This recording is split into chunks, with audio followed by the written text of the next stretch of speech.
சோத்திரம். இன்றைய காலை மன்னா ஒரு விசேஷமான கிருபை. மெய்யாகவே நான் சீக்கிரமாய் வருகிறேன் என்கிறார். ஆமீன். கர்த்தராகிய இயேசுவே வாரும். நம்முடைய கர்த்தராகிய இயேசு கிறிஸ்துவின் கிருபை உங்கள் அனைவரோடும் கூட இருப்பதாக. ஆமீன்.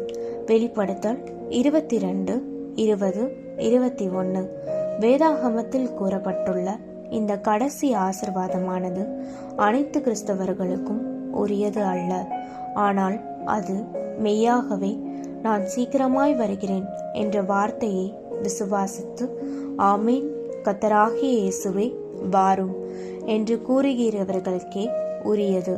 கர்த்தராகிய இயேசுவின் இரகசிய வருகையை குறித்த வாக்குத்தத்தை விசுவாசித்து அதற்கு ஆமேன் என்று சொல்லுகிறவர்கள் மிக அற்புதமான ஆசீர்வாதங்களில் ஒன்றாகிய நம்முடைய கர்த்தராகிய இயேசு கிறிஸ்துவின் கிருபையை பெற்றுக்கொள்கிறார்கள்.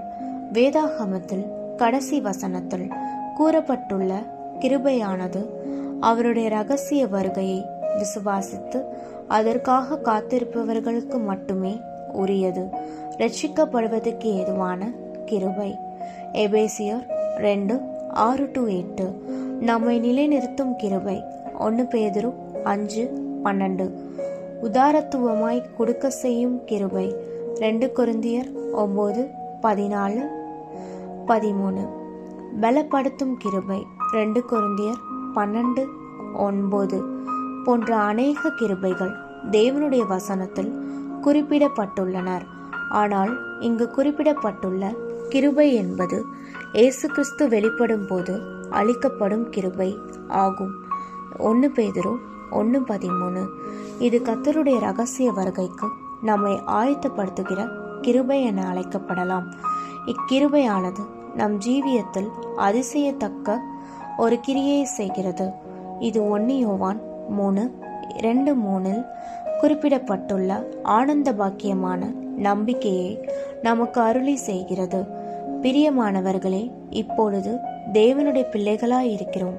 இனி எவ்விதமாய் இருப்போம் என்று இன்னும் வெளிப்படவில்லை. ஆகிலும் அவர் வெளிப்படும் போது அவர் இருக்கிற வண்ணமாகவே நாம் அவரை தரிசிப்பதினால் அவருக்கு ஒப்பாயிருப்போம் என்று அறிந்திருக்கிறோம். அவர் மேல் இப்படிப்பட்ட நம்பிக்கை வைத்திருக்கிறவர் எவனும் அவர் சுத்தமுள்ளவராய் இருக்கிறது போல தன்னையும் சுத்திகரித்து கொள்ளுகிறான். அன்பான தேவ பிள்ளையே, உன்னை கர்த்தராகிய இயேசுவின் இரகசிய வருகைக்கு ஆயத்தப்படுத்துகிற இந்த கிருபை உனக்கு வேண்டுமா? ஒவ்வொரு நிமிடமும் ஒவ்வொரு வினாடியும் அவருடைய இரகசிய வருகைக்கான ஆயத்தத்துடன் நீ ஜீவிக்கலாம். உன்னை ரட்சித்தது அவருடைய கிருபையே. பரிசுத்த ஆவியினால் உன்னை நிறைத்து இதுவரை உன்னை பாதுகாத்ததும் அவருடைய கிருபையே.